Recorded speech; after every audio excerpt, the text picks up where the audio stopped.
जय हिंद दोस्तों, कैसे हैं आप लोग। तो हम लोग जो है अशोक के बारे में पढ़ रहे थे और मौर्य का जो है ये लास्ट लेक्चर होगा, क्योंकि इसमें हम लोग मौर्य के पतन के बारे में पढ़ेंगे। बहुत छोटा सा वीडियो है, बहुत ज़्यादा बड़ा आपको नहीं है, ठीक है।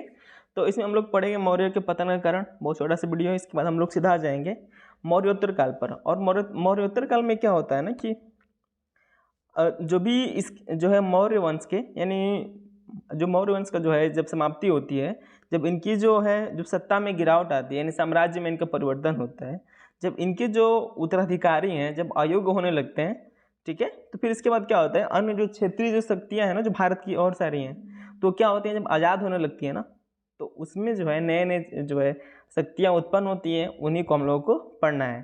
फिर जब उसको हम लोग पढ़ लेंगे तो उसके बाद हम लोग गुप्त पर आ जाएंगे, ठीक है। तो मेरा नाम मनीष कुमार है, ठीक है।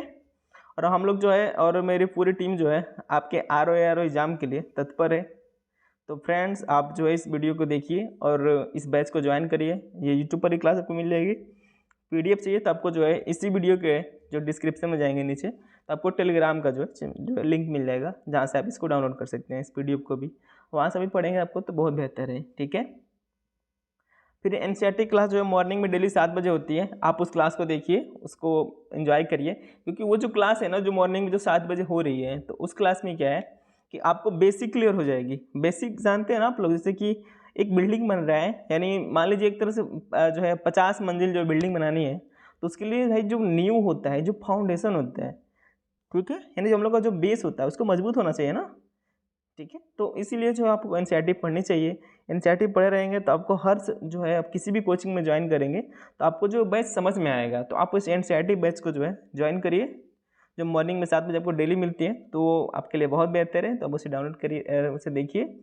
उसका पीडीएफ चाहिए तो आप मुझे कह दीजिएगा, तो हमें बताऊँगा कि उसका पीडीएफ कहाँ मिलेगा, ठीक है ना। तो फ्रेंड, हम लोग आज स्टार्ट करते हैं मौर्य के पतन का कारण। एक जरूरी सूचना है कि जो आर का जो डेट है ना, वो अभी भी टाइम बचा हुआ है। जिन्होंने भरा नहीं होगा आप भर सकते हैं, साइट चलती है। मॉर्निंग में आप लोग भर लेंगे तो जो है ज़्यादा आसानी होगा, ठीक है ना।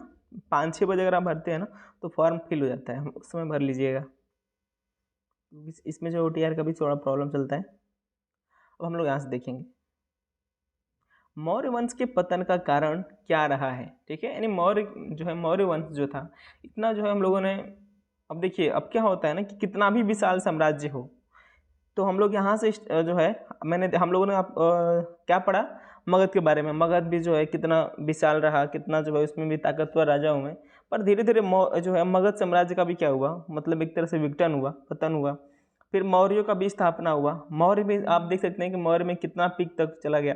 और मौर्य में जो है अशोक जो है पूरा जो है भारत पर, संपूर्ण भारत पर अपना जो है राज्य जो है अपना विस्तारित करता है, ठीक है।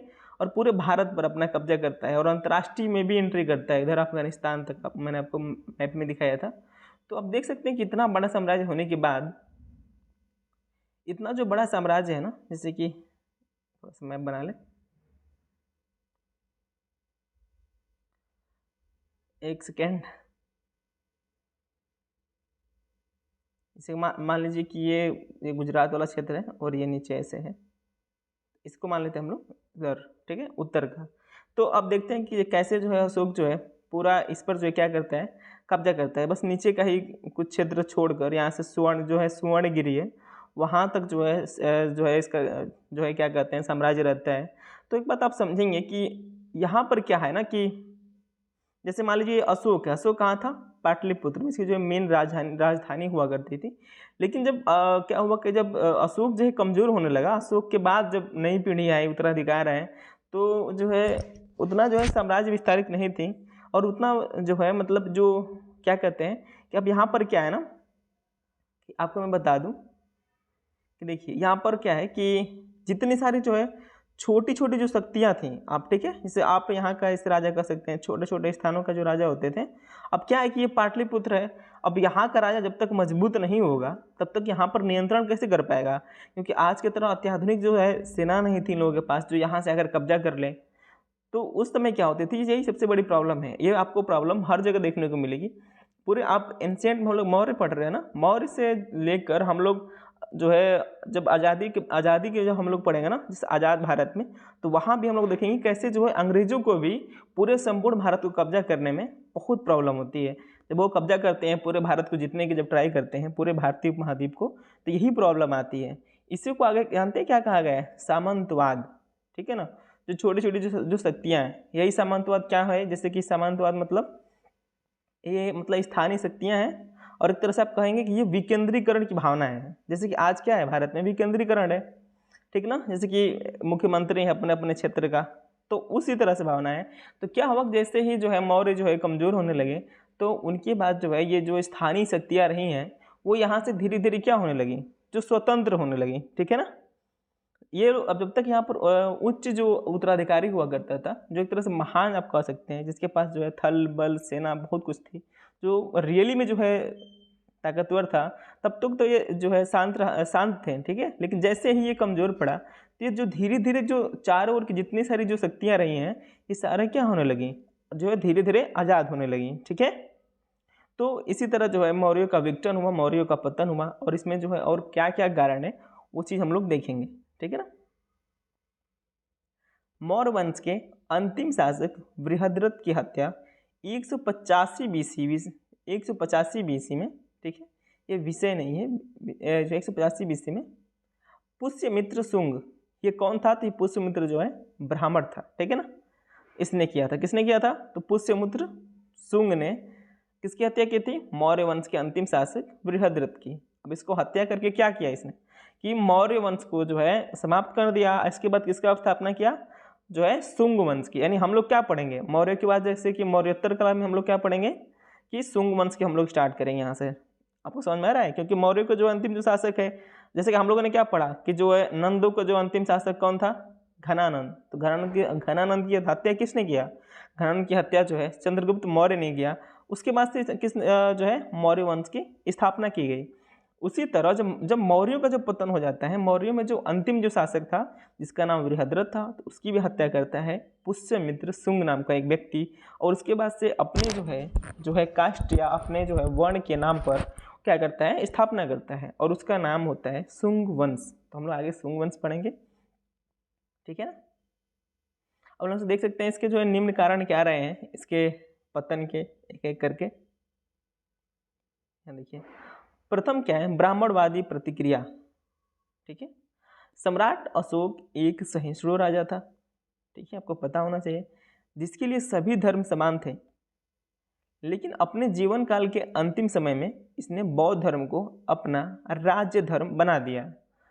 अब देखिए, अब इस यहाँ पर जो है गेम मतलब यहाँ पर क्या प्रॉब्लम क्या है कि अशोक जो था ना, सबसे पहले क्या था? वो सहिष्णु था, सभी धर्मों को मानता था। लेकिन जो है अपने मृत्यु के समय जब हुआ, जब उसका अंतिम समय आया, तो उसने क्या किया कि जो बौद्ध धर्म है ना, तब बौद्ध धर्म को क्या किया उसने? अपना जो है पूरे मौर्यों का राजधर्म नियुक्त कर दिया, राजधर्म जो है बना दिया। इससे क्या होगा कि जो और सारे जो धर्म के लोग हैं वो नाराज होंगे कि आखिर भाई उन सबको अपने जो है धर्म को लेकर जो है एक तरह से एक पहचान होती है जो भी है।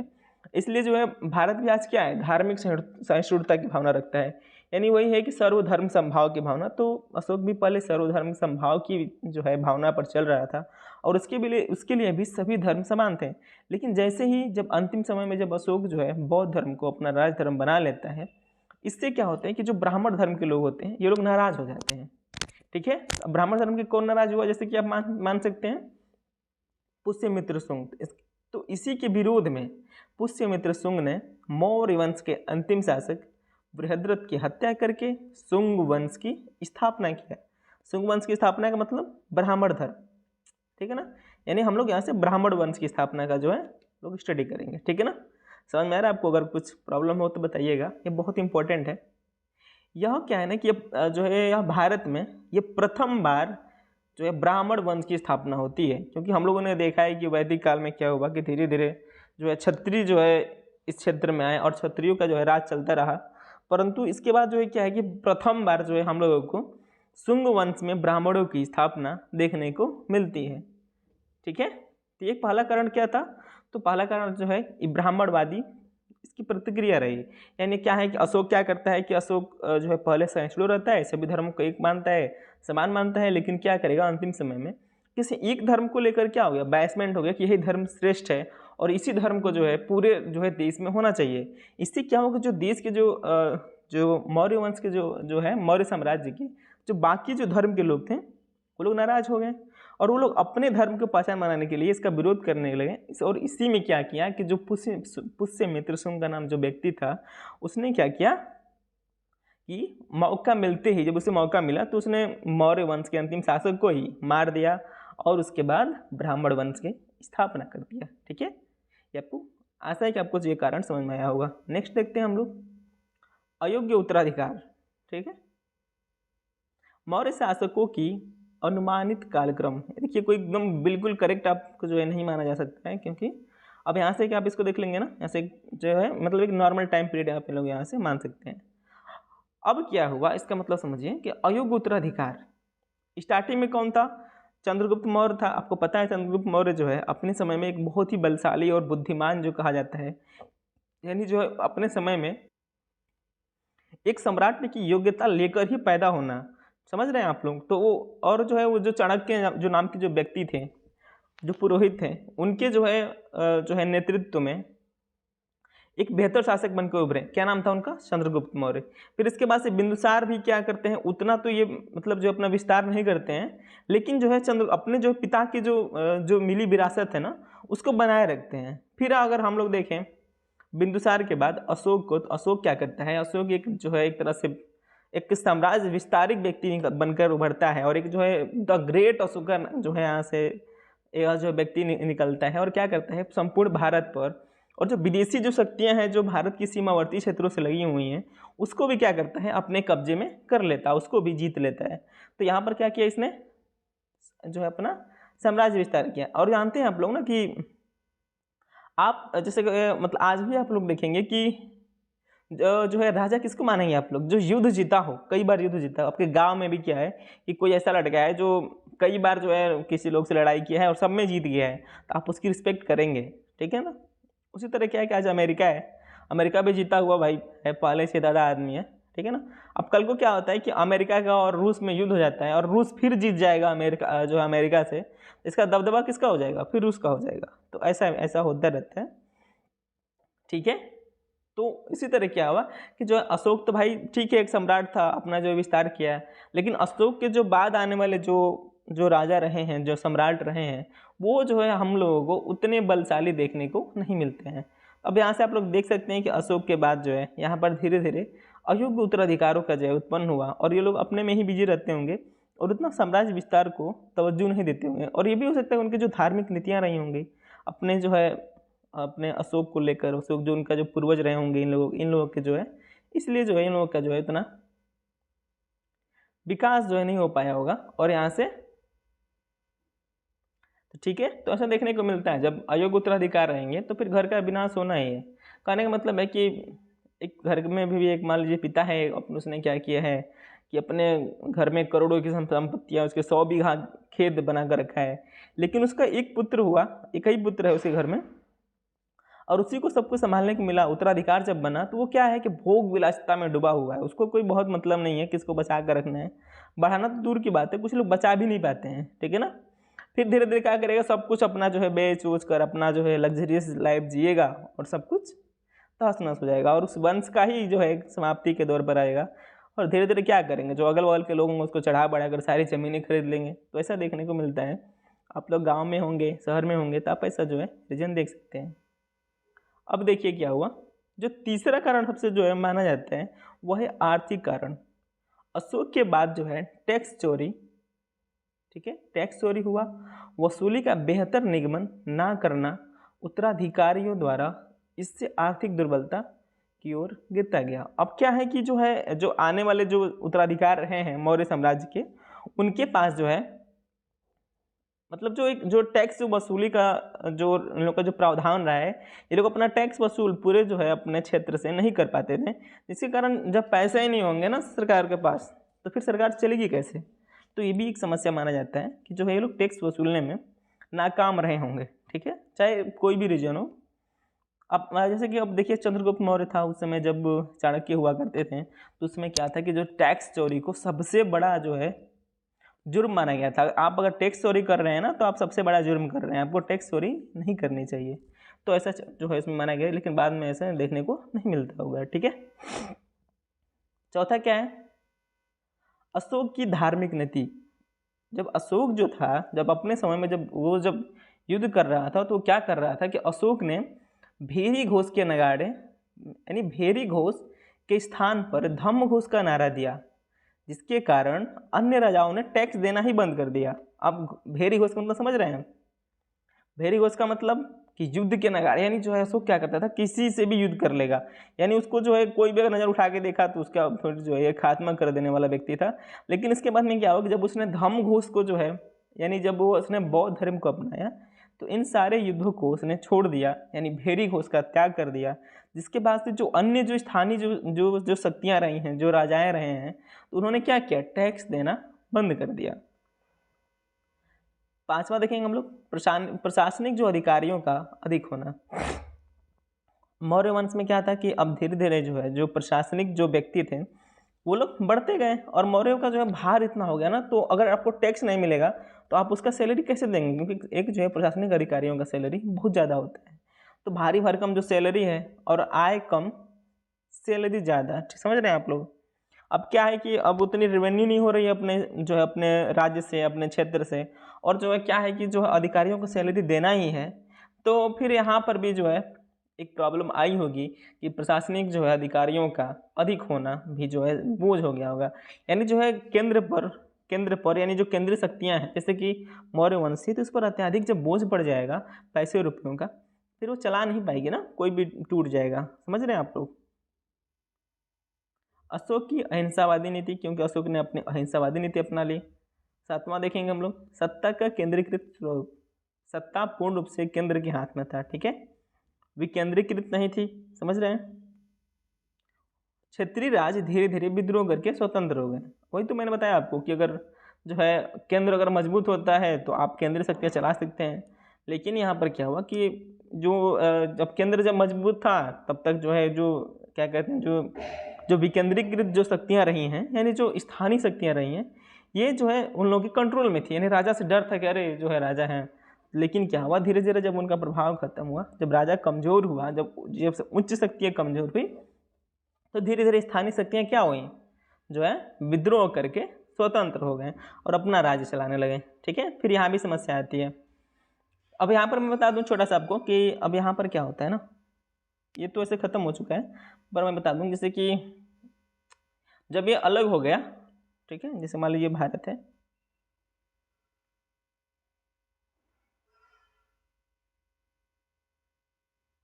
इसे भारत मान लिया जाए, तो अब क्या होगा ना कि अब यहाँ से प्रॉब्लम भी आती है। जैसे कि मान लीजिए केंद्र शक्ति ये हो गया, और ऐसे जो है बहुत सारे शक्तियाँ हैं भारत में, और यहाँ पर जो स्थानीय शक्तियाँ हैं। तो इसमें क्या है ना कि व्यापार का जो है बहुत जो है समस्या देखी जाती थी, क्योंकि अब यहाँ पर आपको क्या मिलेगा, व्यापार देखने को बहुत कम मिलेगा।